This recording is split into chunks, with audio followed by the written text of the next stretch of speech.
Hello virtually to everyone. My name is Alicia Bjarnason, and today I'll be discussing my involvement in a program called Operation Minerva Calgary. Though I've personally been involved in the program for about 5 years, this style of programming has been successfully advocating for STEM, science, technology, engineering, and math in Calgary and beyond for over 30 years. The programming does this by creating an opportunity for job shadowing and mentoring for grade 8 and 9 girls with female STEM mentors, building on the concept, if you can see it, you can be it. Quick presentation outline. I will start by explaining why Operation Minerva style programs are important. Next, I will discuss noted histories of Operation Minerva programming across Alberta over the past 30 years. Then I'll present current expansions of the programming, and I'll finish with key takeaways and future plans.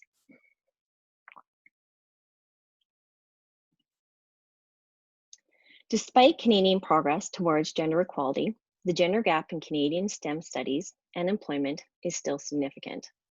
I'm sure many of you have heard the term leaky pipeline, meaning that along the way, there are key points where we leak girls and women from the STEM pipeline. The Operation Minerva team has created this great graphic to illustrate these leaks. Even though more women than men graduate with university degrees, there are many not considering STEM as a career of choice, especially engineering and computer sciences. You can see that on here, the circle showing more women than men graduating. One of these leaky points has been identified in junior high school, right when students will be deciding on what high school classes they will take. This is exactly why the OM style programming focuses on grade 8 and grade 9 girls. But the programming has a second objective, to engage with female STEM professionals and companies that they work for. You can also see on the graphic that illustrates the difference between women and men working in STEM. See, here's the women, there's the men. STEM women still face many barriers within the working environment. Even though there has been some improvements, they have been slow.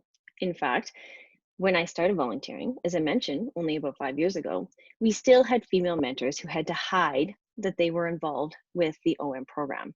Sometimes these mentors had to bring the girls in under the radar from their management because companies were not yet seeing the value of programs such as Operation Minerva for the girls and the mentors. We're happy to see this changing, but I feel that it is important to give credit to 30+ years of female mentors who have sometimes put their own careers in jeopardy to try to support the next generation of inquisitive minds.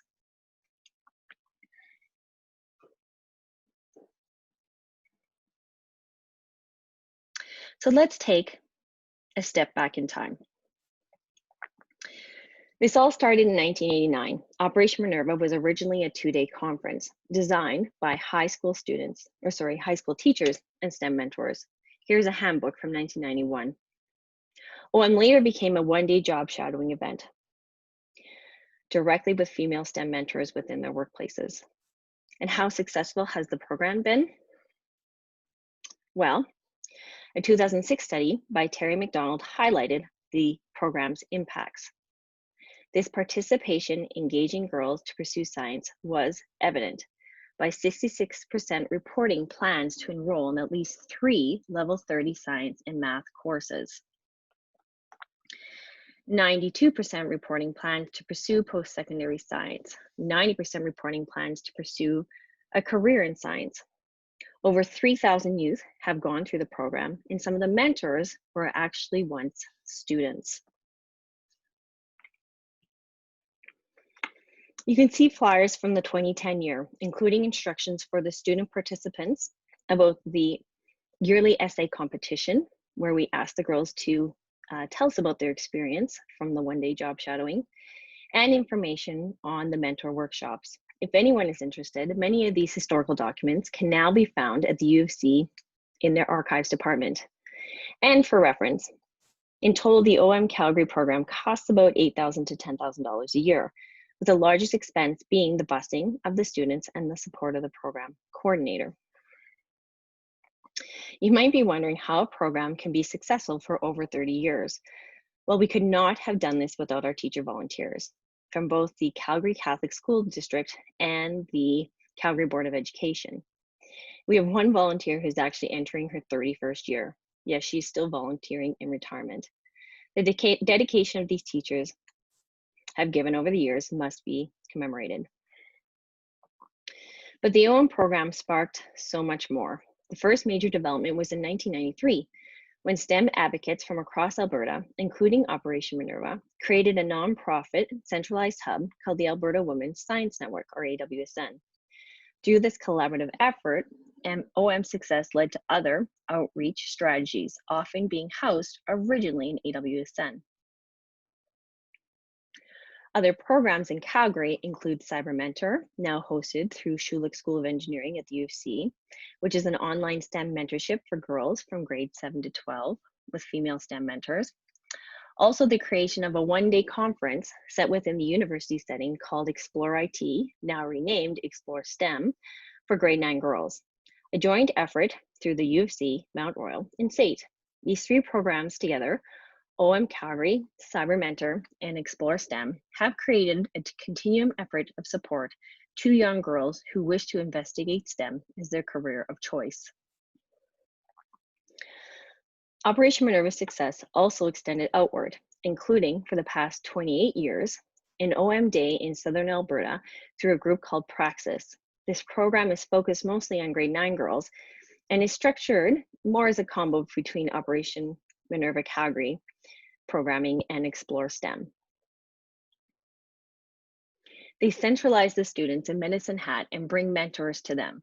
The day is a mix of hands-on experiments and time with mentors. This past year, 38 girls participated from across Southern Alberta, students traveling as far away as Brooks, and we had 32 mentors that helped them along the day. Once again, with some of the mentors once being OM students themselves. The program costs about $8,000 to $9,000 a year to run. The same style programming was offered to Indigenous girls through AWSN, but the program found more success by working with full Indigenous communities versus just youth girls. In 2007, a new program was formed called Power to Choose, offering STEM summer camps to Indigenous youth. In 2018, the program joined Indigisteen. I encourage our listeners to learn more about Indigisteen and the programs that they offer. This 30+ years of programming experience has illustrated that there's not always a one-size-fits-all when it comes to STEM advocacy. As for OM Calgary, there has been exciting news over the last few years. This last year, the traditional Operation Minerva Calgary had some really big news. TELUSpark has become their new custodian. This collaboration has the potential to expand the program greatly, as AWSN, a volunteer organization, had hit their max capacity at about 120 girls per year.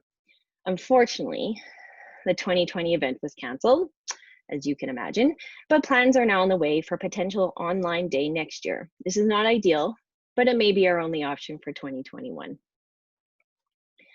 OM style programming from across Alberta illustrated to AWSN that there were still some barriers for girls to participate, and that the one-day style event may not pique enough interest or the right exposure to STEM for all girls.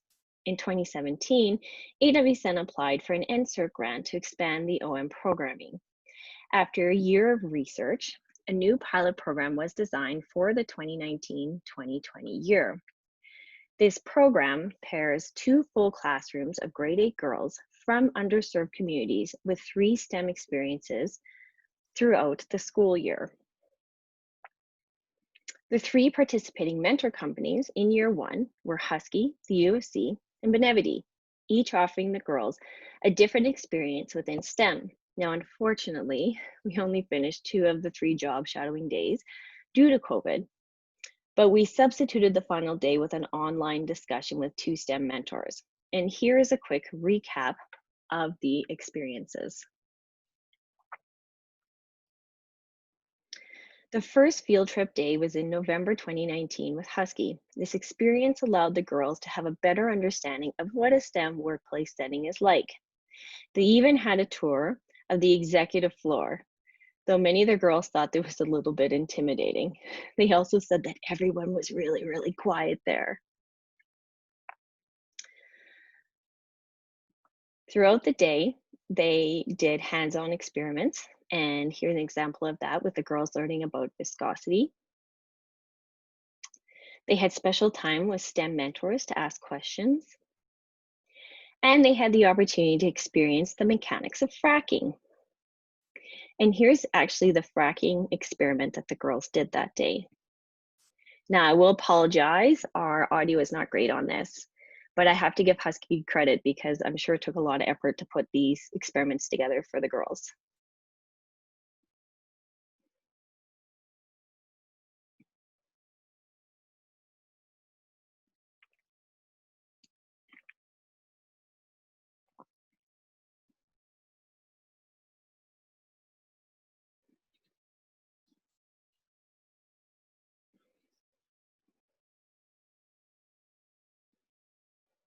Now look at these smiles at the end. That is my favorite part.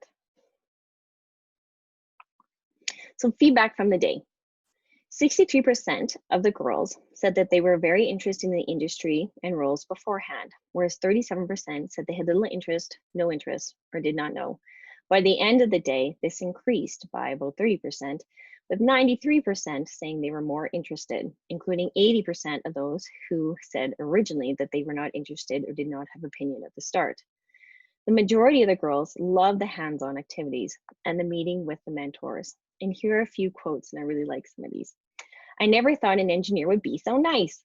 Engineering isn't always about designing buildings and building bridges.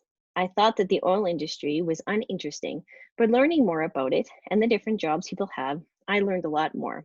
And from a teacher, it was great how all the staff were engaging with the students. They were able to explain things in a really accessible way. The girls have spent today saying it was the best day of their lives. They were so inspired by the people that they met. The second field trip was in February at the UC in partnership with the Schulich School of Engineering and the Global Research Initiative in Sustainable Low Carbon and Unconventional Resource Group. The exposure not only let the girls see research in action, it introduced them to the university setting, and it was quite a busy day. They had 3 full sessions, including one on biomechanics, where they were introduced to machine learning and the mechanics of the knee. They helped conduct experiments in surface tension. And lastly, they learned about the chemistry of making slime, which I think was their favorite experiment of the day. Over lunch, the Schulich School of Engineering invited the girls to their engineering fair that they were hosting for high school age girls. This allowed the OWN participants to be introduced to many different engineering disciplines. And they treated the girls with ice cream made from liquid nitrogen. Okay, I have to say that was pretty cool and very yummy. Feedback from the day. 33% say they were very interested in the industry or roles beforehand, which shows the girls really didn't know what some of these engineers did before they went. 67% were a little interested, not interested, or didn't know. By the end of the day, this doubled. 67% said they were interested, including 61% of those who really had little interest or no opinion at the start. Now, unfortunately, the girls did not have as much time with the mentors directly, and this reflected in their comments and feedbacks, which goes to show that we must make sure we spend time one-on-one with mentors on these days. Now, a few quotes. I like making slime because it was more hands-on learning activity that was fun to make and helped me learn more about chemical reactions. The knee part helped my knowledge about knee injuries since I am a student athlete. I found it interesting how a particular disease can cause such a big effect on your movement and health and how painful it can be at the same time.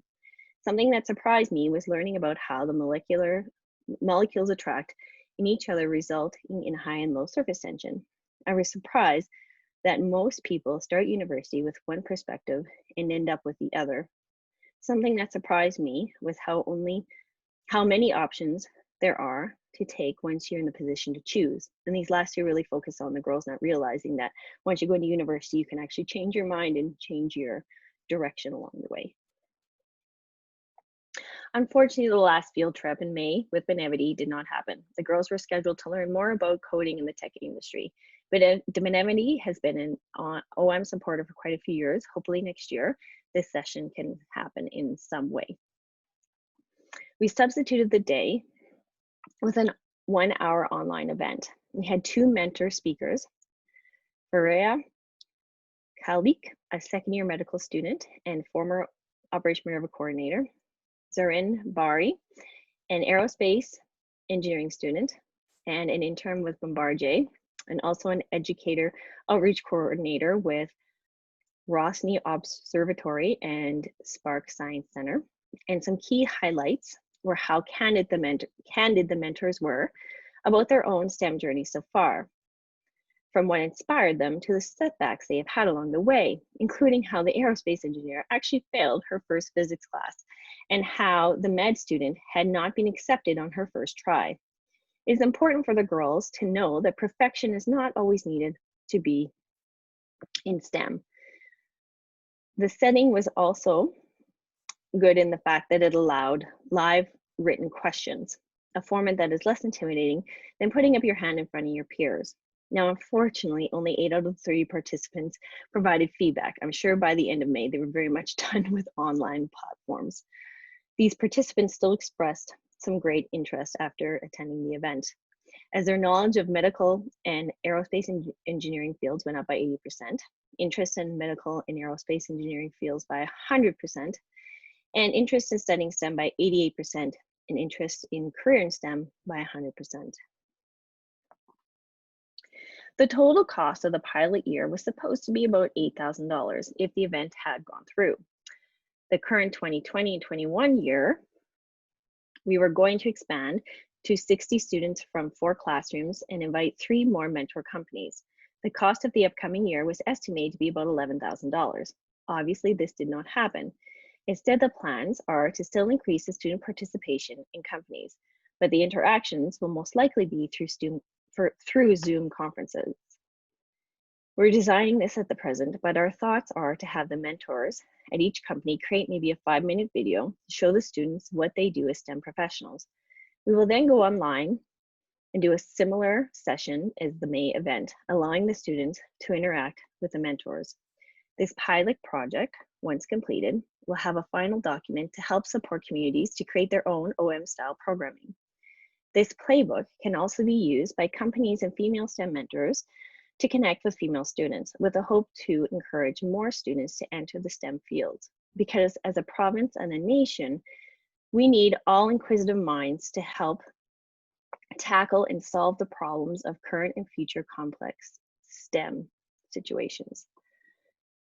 Through my time in the Operation Minerva programming, my key takeaways are: there is great evidence that programs like this can change minds and perceptions of STEM. The program experiences can be rewarding for both the mentors and the students, reminding the mentors why they themselves chose STEM and encouraging the students to expand their idea of what careers are possible. As companies better understand the need to tap into equity, diversity, and inclusion strategies, they are starting to embrace programs such as Operation Minerva, allowing mentors to no longer have to participate in secret. Finally, the different strategies are needed depending on the community, from inner city Calgary to Indigenous communities to rural settings. Now, I would like to thank our current partners and sponsors, as we could not do this without them. And I'd like to thank so many that we've had along the way, because a 30-year program cannot be successful without group participation. So thank you, and I believe now we will have some questions.